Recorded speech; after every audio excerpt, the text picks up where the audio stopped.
a gravação acontecer, liberar. Bom, nós vamos agora, então, discutir, está ainda no nosso contexto inicial, de criar um contexto, criar uma motivação. Por que que a gente precisa de engenharia de software? A gente precisa, né, a gente já viu que software é importante, a gente já viu que fazer software tem riscos.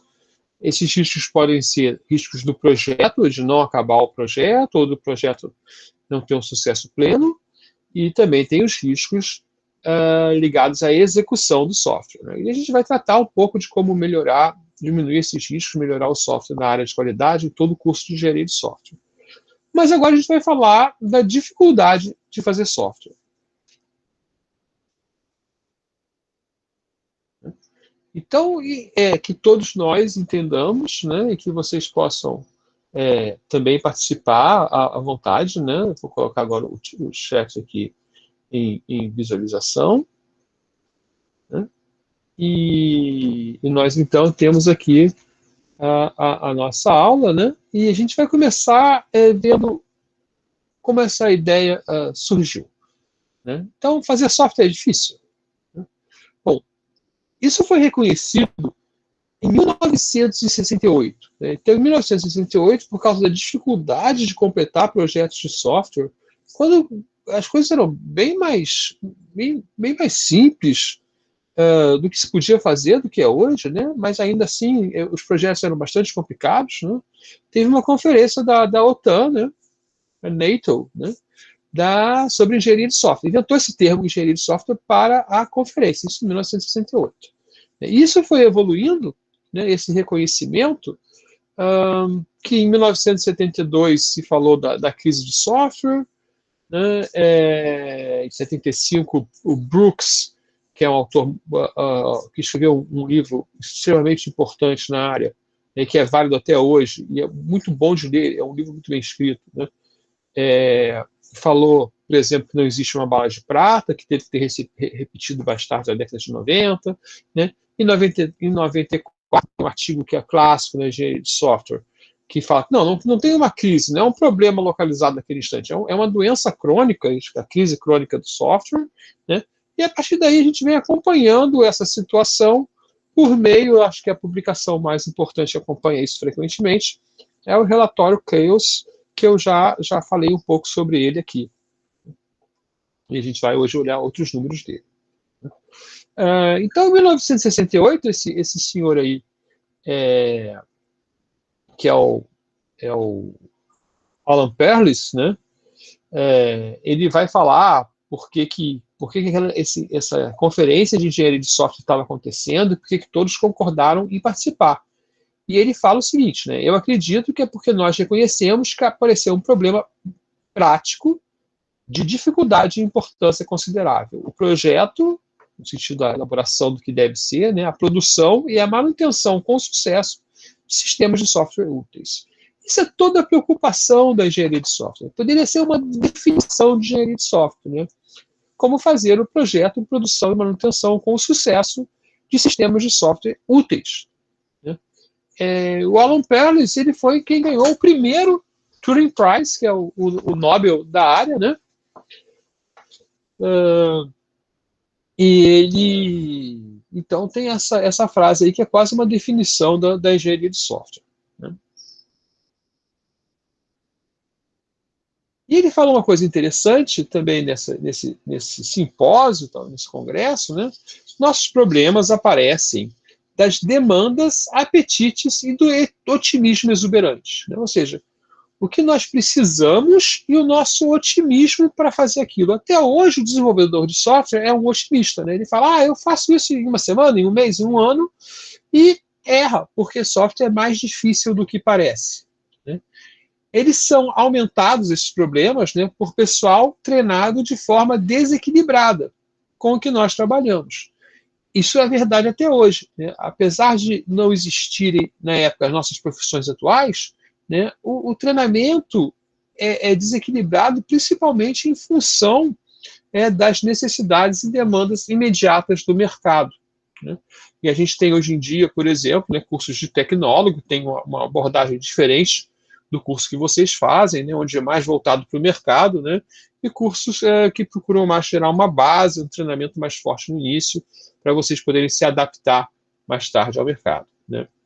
A engenharia de software, quer dizer, a produção, elaboração, projeto, produção e manutenção do sucesso de sistemas de software úteis na cabeça dele, né, não existe sem engenheiros de software, ou seja, sejam as pessoas que fazem a engenharia.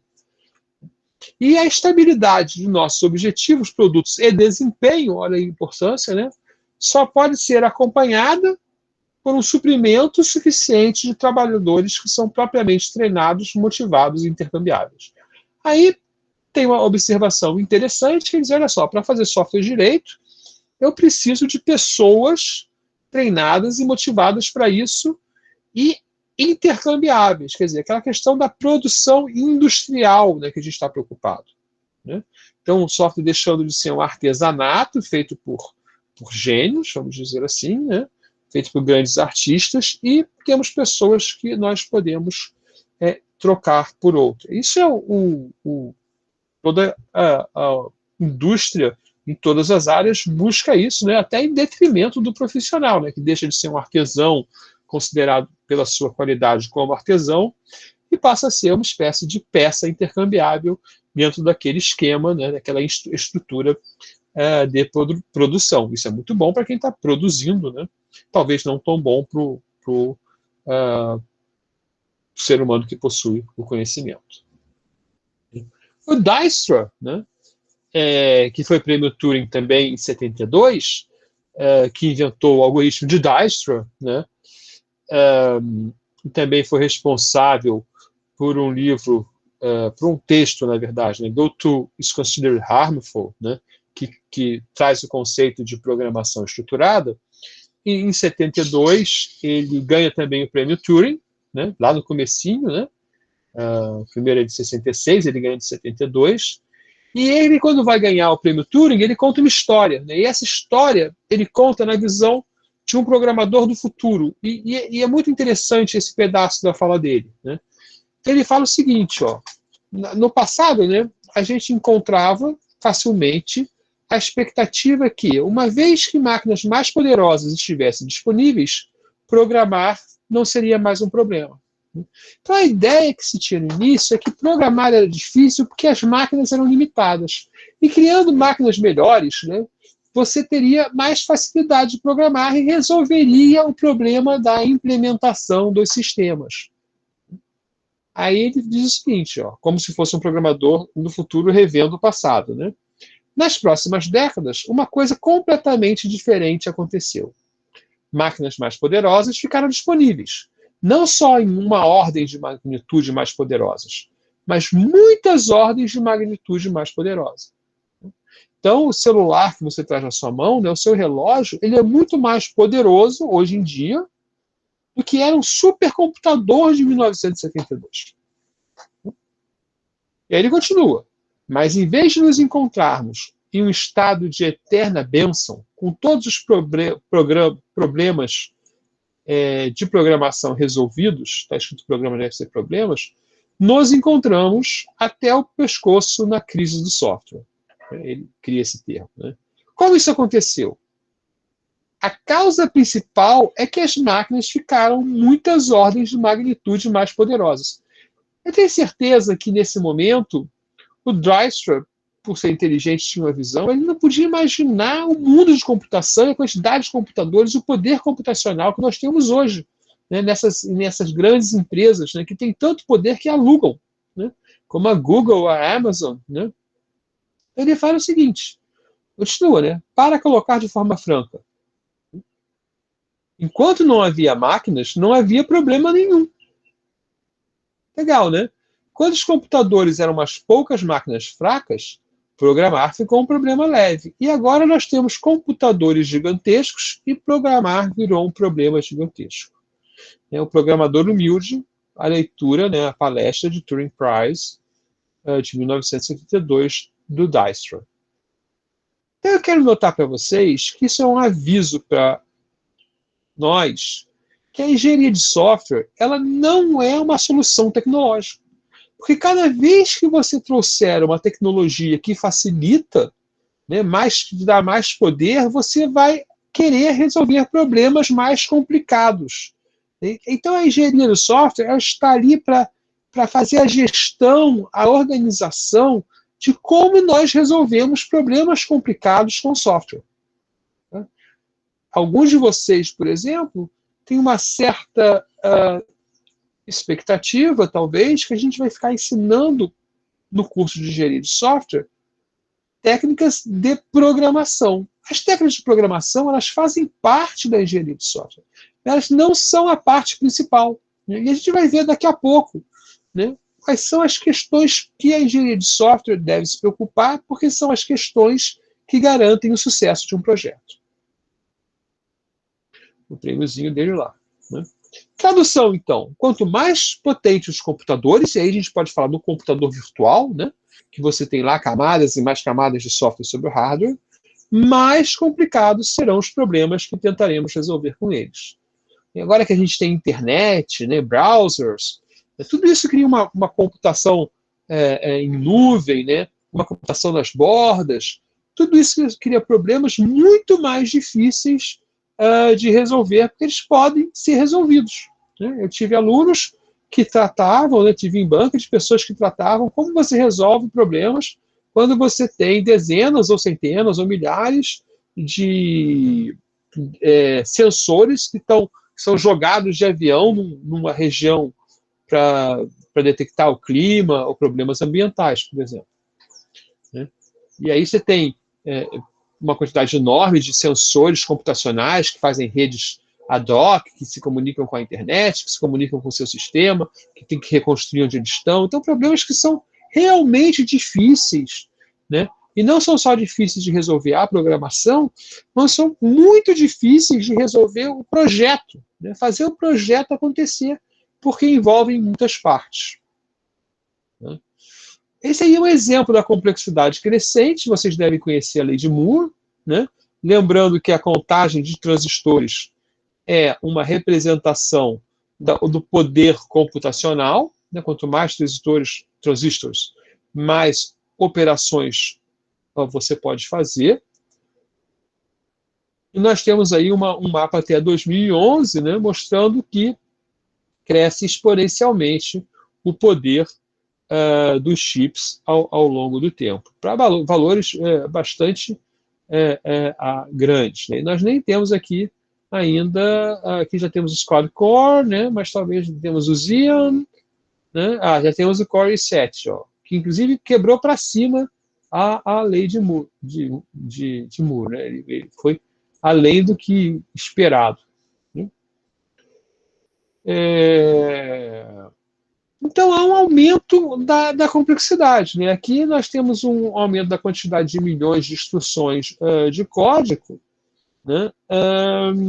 Então, aqui, né, o projeto Apollo, né, o Apollo Guidance Computer, né, é o programa que realmente controlava principalmente o voo, o pouso, desculpe, né, com a Margaret Hamilton ali, que era responsável por isso, né, e nós estamos aqui, né,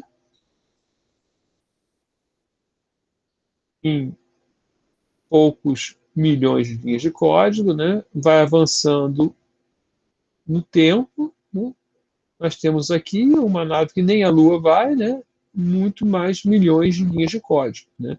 Isso acontece por quê? Primeiro, pela substituição de mecanismos eletroeletrônicos e mecânicos por software, né, e também pelo aumento da capacidade de controle que a gente tem. Né.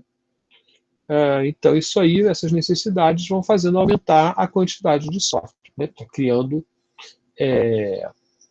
equipamentos mais seguros, né, foguetes mais seguros, a menos quando eles explodem porque você fez um erro no software. Aqui uma atualização para 2020, né, com a quantidade de chips aqui, né, aqui em linhas de código, tá? Para alguns linhas de código existentes em alguns projetos né, de naves com tripulação. Aqui nós temos o Boeing 747, né, que foi lançado nessa época aqui, né, de 60 e muitos, né. Aqui nós temos o avião F-22, né, que é um avião de combate americano, né, e naves sem o F-16 aqui bem mais cedo, né? Nós temos aqui algumas naves sem tripulação, né, que seguem uma linha diferente. Tá? Então há um aumento de linhas de código para fazer esses objetos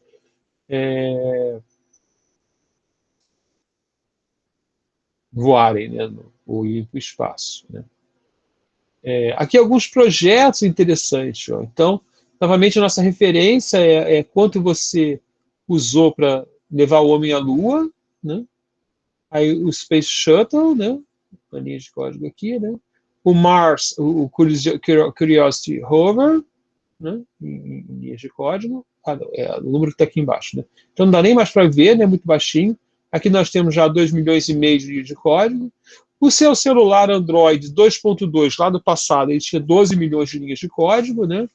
O kernel Linux em 2020, só o kernel, né? Não todo o código que vem com Linux, né? Quase 28 milhões de linhas de código. macOS 10, 86 milhões de linhas de código. Então, vê como as coisas vão se complicando. Né? E esse crescimento, né, e o crescimento de todos os projetos e a complexidade inerente de tudo que acontece, né, nos levou à crise de software, né, que significa o seguinte, uma grande dificuldade de prever, e, na verdade, de acertar o que você previu, né, de custo e prazo para desenvolver o software, né, qualidade baixa do software desenvolvido, né, não atingir requisitos, parte do software, o software não ser absolutamente usado, né, ser jogado fora ou usado parcialmente, projetos muito difíceis de gerenciar e código difícil de manter. Né, que isso aqui é muito grave para os projetos, porque o software fica muito tempo em funcionamento. Então, esses aqui são os sintomas da nossa crise do software. Se vocês falaram, mas no meu estágio acontece isso. No meu estágio acontece tudo isso. A gente não consegue prever, o software fica com má qualidade. Né? Isso é o comum, porque a crise do software é uma coisa permanente na nossa vida. Tá? Então, nós temos que lutar constantemente contra ela. E os ambientes de produção de software, ele tem uma entropia inerente à atividade humana.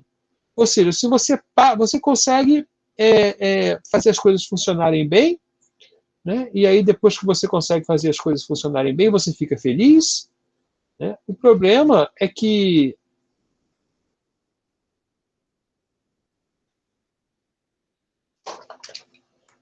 apesar de elas estarem funcionando bem, se você não ficar gerenciando as pessoas param de fazer o combinado. Né? E parando de fazer o combinado, as coisas voltam a dar errado. Isso é um problema sério da gestão de pessoas. Né? Vai até além da engenharia de software, mas na engenharia de software a gente tem que ficar super atento. O meu ídolo aqui, né, um dos livros que eu mais gostei de ter lido, inclusive juntando o técnico com romance e tal, é esse livro do The Mythical Man Month. Né? Man Month é uma medida que hoje a gente fala pessoas-mês, né, não fala mais homem-mês, né, é uma medida de qual é o esforço necessário, né, o trabalho que você precisa para fazer um produto. Né? Então, se eu preciso de 10 homens-mês ou 10 pessoas-mês agora, né, significa que provavelmente você vai precisar de 2 pessoas trabalhando a cada 5 meses, por 5 meses. Né? Dificilmente 5 pessoas em 2 meses, porque software tem uma característica que você precisa aprender a fazer e não consegue tão bem fazer correndo. Né? E o Brooks, né, ele criou uma frase, né, que é facilmente explicável, né, que é adicionar pessoas a um projeto atrasado atrasa mais ainda o projeto.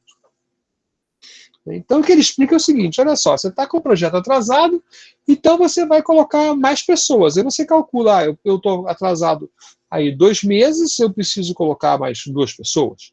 Né? E aí você descobre que ficou mais atrasado. E ele explica, mas por que você ficou mais atrasado? Porque quando você coloca pessoas em um projeto, né, você diminui a produtividade das outras pessoas, porque elas precisam explicar para essas pessoas como o projeto funciona. Então o Brooks falou, então não tem solução? Ele falou, não, eu tenho que, se eu vou colocar mais pessoas num projeto, porque, ok, a única solução que eu tenho é essa, né? Então eu também vou calcular qual é o atraso que essas pessoas vão trazer ao projeto, e eu vou colocar mais pessoas do que seria o nominal, né? Que seria, eu preciso de 2 pessoas, mas essas pessoas, quando eu colocarem, elas não vão fazer o projeto andar mais rápido, vão fazer o projeto andar mais devagar. Então tem que botar mais 5 pessoas, né? Porque primeiro vai ter um atraso para essas 5 trabalharem, e depois elas vão recuperar não só o atraso inicial, mas um novo atraso. Então o raciocínio dele ia nessa linha, né? Outra coisa importante que ele chama, né, é essa ali, né? Se você precisa de 9 meses para fazer um projeto com uma pessoa, né? Então, se você contratar 9 pessoas, você faz em um mês. Então, essa aí também não funciona, né? Que ele chama exatamente o mito do homem-mês, né? O quadradinho que nós temos ali do lado, né? É o que acontece. Ele chama atenção a várias coisas. Uma delas é que não existe bala de prata. Bala de prata é aquela solução que resolve qualquer problema. E uma das coisas mais importantes que ele fala, né? E agora também a gente vai orientar a nossa visão um pouco mais, vou falar humanista aqui, não, mas um pouco mais dos problemas humanos da engenharia de software, é que a parte difícil de construir software não é a especificação, desculpe, é a especificação, o design e o teste, e não a construção, a programação. Então você tem que planejar muito, especificar bem, né? E não o problema de programar. E isso cria, né, obviamente, uma questão para a engenharia de software, que é algo que vem dos técnicos, né? E eles vão aprender. Então, nosso problema não é técnico, né? Nosso problema é um problema de especificação, de design, de teste, né? Da construção conceitual. Porque uma vez que eu defina bem o que eu preciso fazer, não é tão difícil fazê-lo. Okay? O problema é eu pensar algo e ter que refazer, porque eu não pensei corretamente. Isso leva, inicialmente, a uma abordagem muito ligada a contrário do que a gente chama hoje ágil. Então, vocês podem imaginar, poxa, se o importante é o trabalho conceitual, né, então eu vou construir ele conceitualmente e só depois programar. E a gente já viu que isso também dá errado, né, porque parte da nossa dificuldade de construir é a compreensão do nosso cliente do que está sendo construído. Tá? Tem uma pergunta do Hash, né? Mas esse atraso de incluir pessoas é um atraso agora para acelerar depois? Voltando aqui na nossa questão ali, que eu perdi a pergunta na hora certa, né? Não, é com ele mesmo. Né? A ideia básica é exatamente essa. Né? Vamos ver se eu consigo fazer a continha certa aqui. Né? Vamos supor o seguinte, eu tenho 10 pessoas no projeto.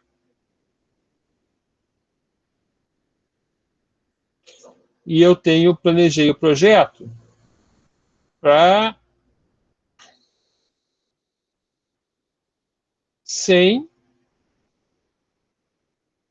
pessoas mês. Opa, não é tracinho, não. Desculpe. Não é uma divisão, não. Né? É o contrário. Às vezes eu tenho uma borracha aqui. Acho que eu não tenho borracha.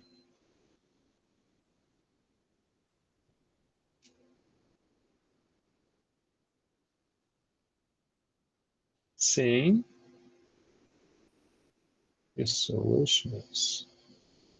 Então, ele vai demorar aproximadamente 10 meses. Aí eu verifico, mas eu estou atrasado 2 meses. Lá no mês 5, tá, eu só fiz o trabalho de 30 pessoas mês.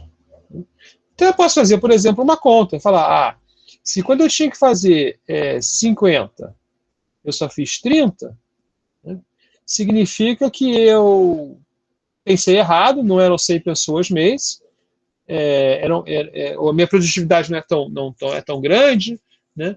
Então, eu vou precisar, para acabar em 5 meses, eu tenho que fazer 70 pessoas mês, né? Então, eu vou colocar aqui, né? Eu tenho a produtividade de 50, né?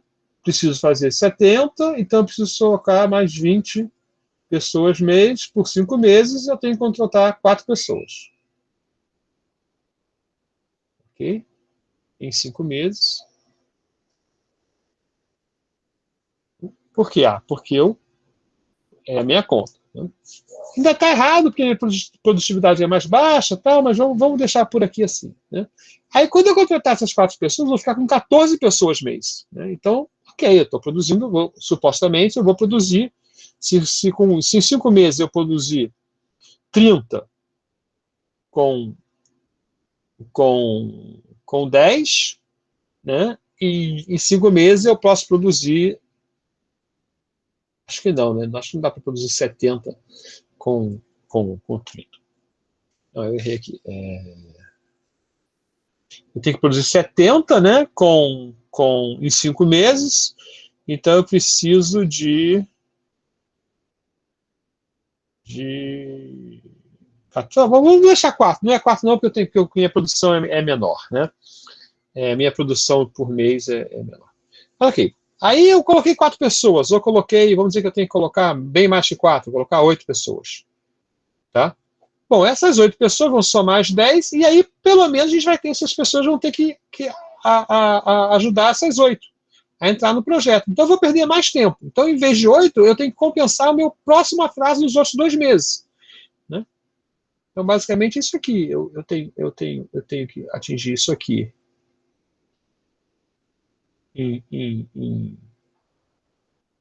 estava vindo com uma taxa. Eu projetei uma taxa de produção assim, estou produzindo assim até aqui, né? Vou contratar as pessoas e vou produzir menos ainda durante certo tempo. E só depois que eu vou produzir mais. Tá? Porque nesse intervalo aqui, eu vou tirar pessoas que estavam produzindo e colocar elas ensinando as pessoas que chegaram. É, ok.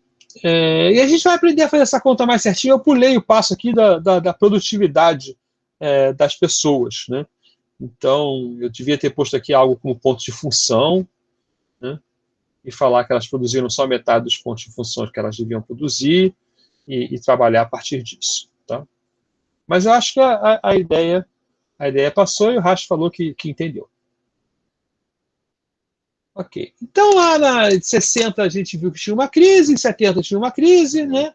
E a gente ficou lá com essa crise enorme, caracterizada nesse artigo Software Chronic Crisis, que em 94 é um artigo bem legal de ler, né? Hoje as informações que ele dá são informações mais antigas, né? Nós gostaríamos de ter algo do mesmo tipo escrito hoje em dia, né?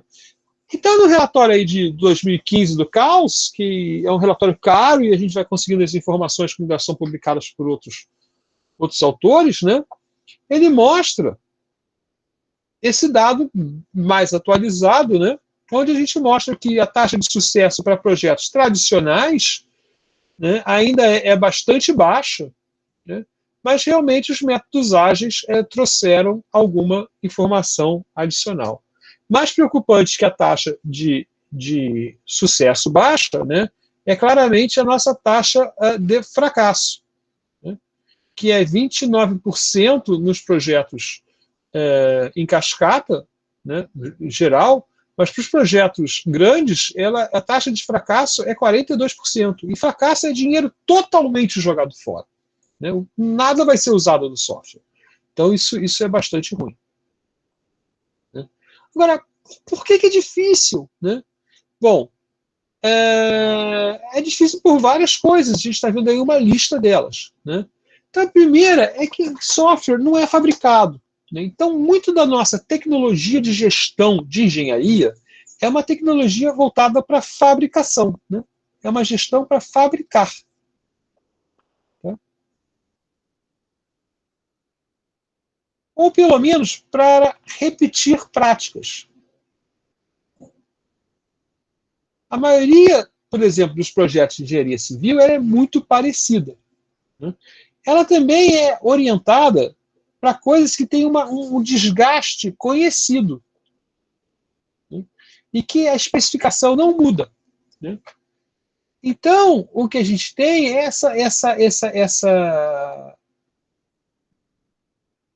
prática do desenvolvimento de software, ela é muito parecida com o processo de pesquisa, ou com o processo de projetar, né, algo na engenharia comum. E isso a gente não tem em práticas de gerência comum, né? Então essa é que é a questão interessante, né?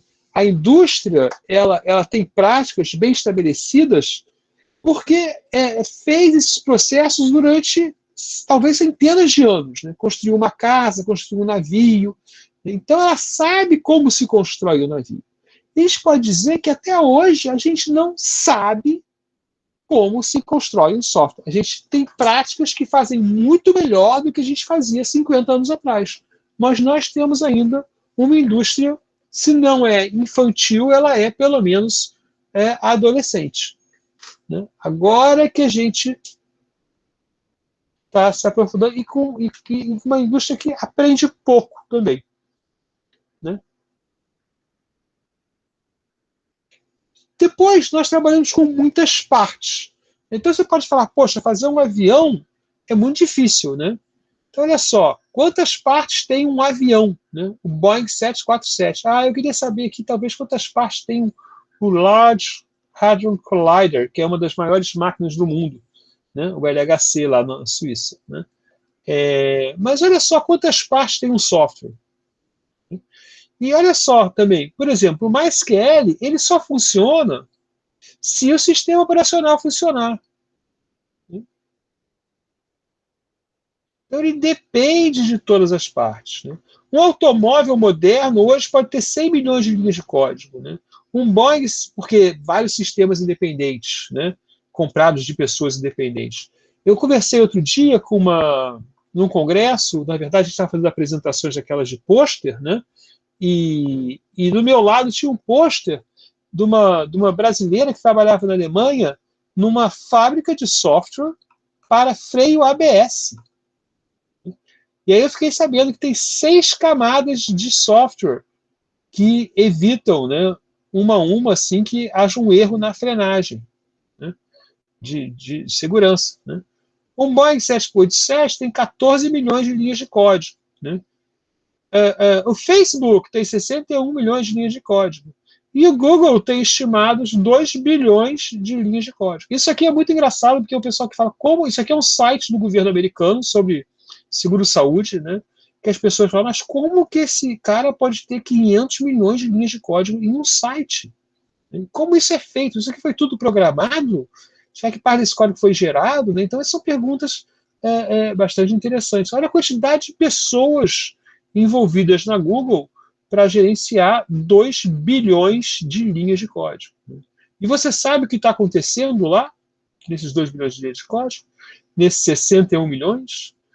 O software LHC tem aqui, mas não tenho as partes, mas eu tenho o software, 50 milhões de linhas de código. E hoje em dia, com as ferramentas que nós temos, tipo GitHub, né, ficou muito mais fácil fazer essa contagem, né? Porque antigamente estava um pedaço em cada lugar e agora nós temos a gestão do código como uma prática de engenharia de software.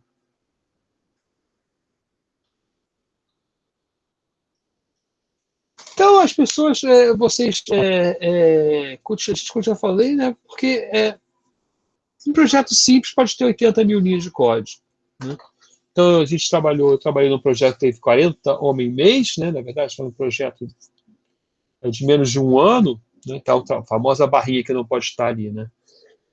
Tem que ser sempre o tracinho. Né? E o que a gente descobriu nesse projeto? No final do projeto, né, a gente tinha 80 mil linhas de código. Rapidamente, assim, né? A gente programou 80 mil linhas de código. Ok. Outra coisa que é ruim para a gente é que não existe software pronto, né? Software sempre existe mudanças, né? Porque o negócio muda, né? temos novos ambientes de tecnologia e computação e novas necessidades de interoperabilidade com o mundo externo. A gente estava falando ontem, né, justamente sobre as empresas que têm um software rodando, né, em cima de uma base de dados, e aparece outra demanda de software para o software rodar também, e a gente de vez em quando tem que criar uma base nova, usa a base antiga, né, e aí esse software aqui, né, ele não fica mais totalmente independente do mundo, né? Ele tem um relacionamento de alguma forma com um novo software. Então eu preciso muitas vezes de modificar e de corrigir coisas nesse software aqui, porque apareceu um pedaço novo de software. Né? Vamos botar aqui umas marquinhas, né? Velho, novo, divisão,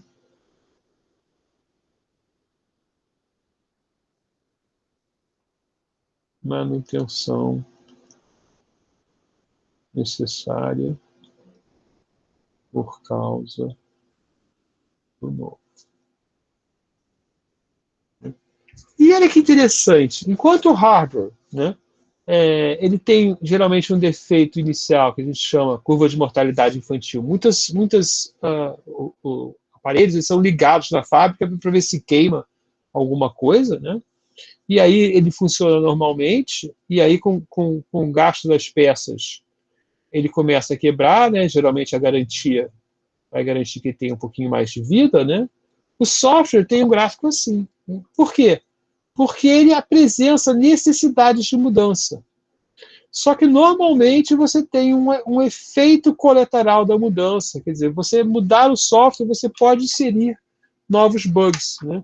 E você cai a qualidade do software. Né? Então, várias coisas podem acontecer, né? Então, a taxa de falhas do software, ao longo do tempo, em vez de estabilizar embaixo, né? Ela pode subir, ela normalmente vai subindo, por causa do degradação causada no projeto original pelas mudanças. Né? Até um ponto que fica inviável manter esse software, né? Porque a tecnologia mudou, porque ele ficou errado o suficiente, né? Tem erros novos pra caramba, então ficou muito difícil manter. A principal característica, então, que a gente tem na dificuldade, para mim, vem da questão do relacionamento entre quem quer o software e quem vai fazer o software. Por isso que é muito difícil perceber a dificuldade de fazer software quando a gente está fazendo o nosso software. Né? Então, como é que essas coisas acontecem? Bom, no mundo das partes interessadas, né, a gente pode dividir as pessoas que estão interessadas em software entre basicamente clientes e fornecedores. Tem um outro grupo aqui que é o grupo afetado. Né? Então você pode imaginar, por exemplo, eu gosto de falar, você está fazendo software para uma delegacia, tem os bandidos aqui que são afetados. Você está fazendo software para o hospital, né? Vou botar aqui, né? Devs, aqui vai ser um hospital, aqui vai ter o paciente, que também é uma parte afetada, mas está fora da minha discussão, porque ele não está descrevendo o que o software tem que fazer. Né? Até devia, mas nesse momento não está. Então eu tenho esses usuários, essas partes interessadas, que precisam de funcionalidade, ou precisam de informação, ou precisam de conhecimento, né, que pode ser dado por software. E elas têm lá um sistema antigo qualquer, né, que não funciona. Para isso, quer dizer, o sistema lá fornece a informação K, eles precisam, cada um de uma coisa, X, Y, Z, né, e essas coisas não necessariamente são compatíveis, tá? Ou são fáceis de fazer junto. Okay? Aí eles arranjam alguém para pagar. Isso é muito importante na nossa história. Existe esse personagem, não vamos nunca esquecer, que é o patrocinador. Né? Que a gente vai olhar nas partes interessadas, que ele tenha interesse no resultado e que ele queira pagar por isso. Tá? Se você não tem um patrocinador, se o projeto é feito assim, meio porque está ali, né, ele vai dar errado. Tá? Aí o patrocinador, ele, junto com as partes interessadas, escolhe representantes dessas pessoas. Esses representantes, né, essas pessoas queriam XYZ, né? O patrocinador espera um dado, né? E esses caras aqui que vão falar com os analistas, né, eles eles fazem uma releitura de tudo, eles fazem uma interpretação de tudo e falam, então é isso aqui que deve ser feito, que eu vou chamar de A. Tá? E explicam para os analistas. E quando eles explicam, existe uma coisa na comunicação que é a inserção de ruído pelo modo de você falar o que você precisa. Tá? Isso a gente estuda também em recuperação da informação. Você tem porque normalmente o que você tem aqui é um buraco. No sentido seguinte, você tem uma coisa que você não tem, mas você tem que explicar o que você quer. Né? Então você faz uma tradução que pode não estar correta, né? E o analista ele escuta você e como ele não conhece o seu jargão, né? Não conhece muito bem o seu negócio, como você, ele pode até conhecer a área, mas não conhece o seu negócio, ele imagina uma solução que é um C. Né? Claro que há uma semelhança entre A, B e C, mas não é uma igualdade. Então ele vai fazer um C, ele explica, ele fala, então eu vou fazer esse D aqui. Né? E ele explica para o representante que vai fazer esse D. Essa discussão, né, é feita até se chegar a um acordo onde o B é muito parecido com o D, mas eles não são o A e nem são o C e nem são o X, Y, Z e o W, né, são outras coisas. Né? E ele vai lá e explica para os desenvolvedores, né, em outra linguagem, porque aqui está falando português, inglês, né? Ele vai agora usar uma linguagem técnica e vai explicar outra coisa para os desenvolvedores. Né? Ok, isso aqui também é parecido com D, mas vocês conhecem essa brincadeira? Que brincadeira é essa? Que alguém pensa algo aqui... Telefone sem fio. Telefone sem fio. Engenharia de software é um telefone sem fio. Né? E aí eles entendem o F, né? E eles fazem o sistema G, porque eles também não conseguem fazer tudo tão bem. E aí o que acontece? O que acontece é o seguinte, né? Os usuários não gostam de G. E aí a gente tem uma falha, ou uma falha parcial. Né? Se isso demorar muito tempo, custa muito caro. Por isso que os métodos ágeis entram. Porque eles são métodos que essa conversa, né, acontece mais rápido, por exemplo, em cada 15 dias, né, a gente escuta tudo e faz, e a pessoa gosta ou não gosta, então a gente consegue acertar esse telefone sem fio. Eu mostrei na aula passada a piada mais famosa da engenharia de software, né? Hardware é o que a gente chuta, software é o que a gente xinga. Essa é a segunda piada mais famosa, né, que mostra como evolui uma ideia, né? Desde o que a gente chamou lá de XYZ, né, o que o usuário queria, né? Na verdade, ao contrário, né? O que o patrocinador se propôs, né? E aqui o que acabou instalado, né? Aquele famoso bacalhau, né? Para as coisas funcionarem. Essa piada evoluiu, né? E eu gosto muito, né? Nesse quadradinho, nesse negocinho novo aqui, desse quadradinho, porque é o vendedor, né? A pessoa precisa ainda, né? Cadê o que a pessoa? A pessoa precisa disso aqui ainda, que é o balanço de pneu. Aí o vendedor, né? Vende isso aqui, né? Aí tem aqui o suporte, né? E aqui o preço. Eu gosto muito desse quadradinho. Né? Vamos lá. Então a gente tem um problema de comunicação no telefone sem fio. Eu nunca pensei nisso, até que já li, mas nunca pensei em falar na aula. Onde clientes têm problema de conversar com clientes, clientes têm problema de conversar com desenvolvedores, desenvolvedores têm problema de conversar com desenvolvedores, desenvolvedores têm dificuldade de passar aquilo para o computador, para a máquina, para programar, tem dificuldade de ler o software produzido por outros desenvolvedores, e clientes têm dificuldade de usar o software produzido. Né? Porque às vezes a função está lá e o cliente não sabe fazer. Né? Então, para mim, o grande problema da engenharia de software é resolver como se faz a comunicação entre as partes. Né?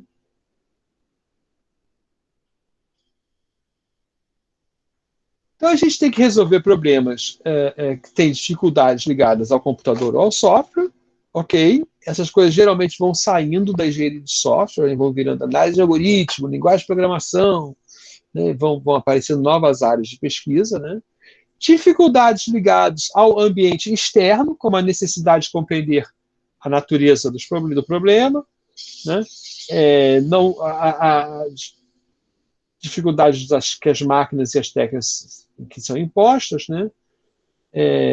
E problemas muito grandes, né? E geralmente novos, e principalmente problemas que a gente chama de problemas malditos, né? Que são os problemas onde a própria solução modifica o problema.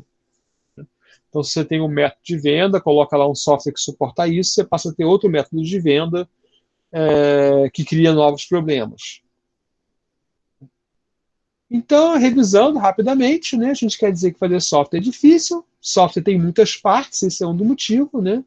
As demandas e expectativas, principalmente de prazo, são exageradas, as de custo são sub previstas, assim, né?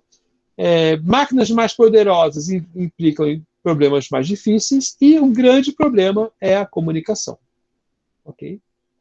Então, é isso aí que eu queria falar como motivação para a engenharia de software. E agora a gente para a gravação. Opa, peraí, tem passozinhos, né?